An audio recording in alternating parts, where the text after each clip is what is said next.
In this video, we're going to explore two complex and often debated ideas connected to the field of criminal justice: systemic racism and critical race theory.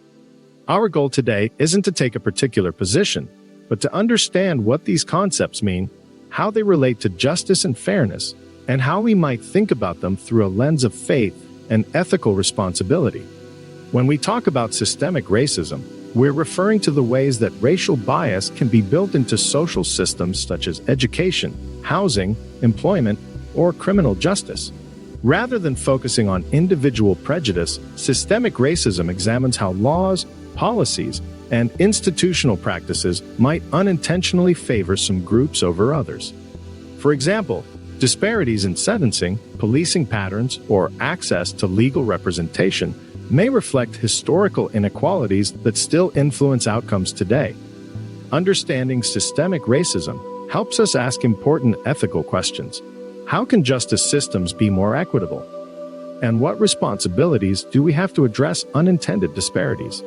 Critical race theory, often called CRT, emerged in the 1970s among legal scholars who wanted to explore how racism could persist even after civil rights laws were passed.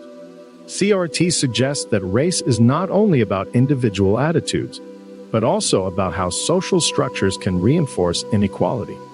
It encourages analysis of power, privilege, and the ways history continues to shape the present.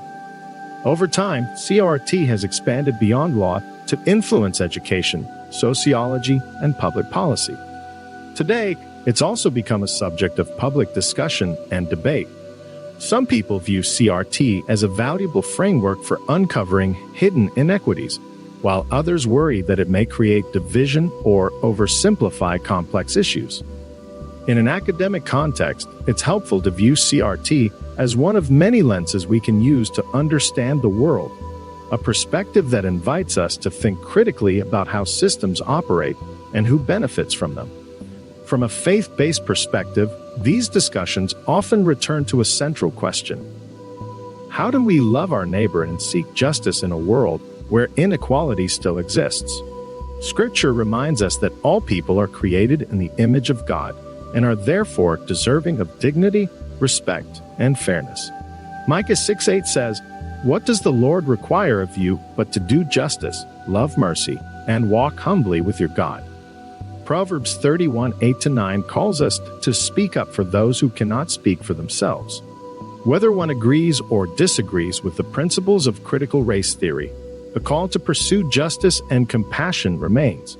Faith encourages humility, to listen, to learn, and to act when we see suffering or inequity.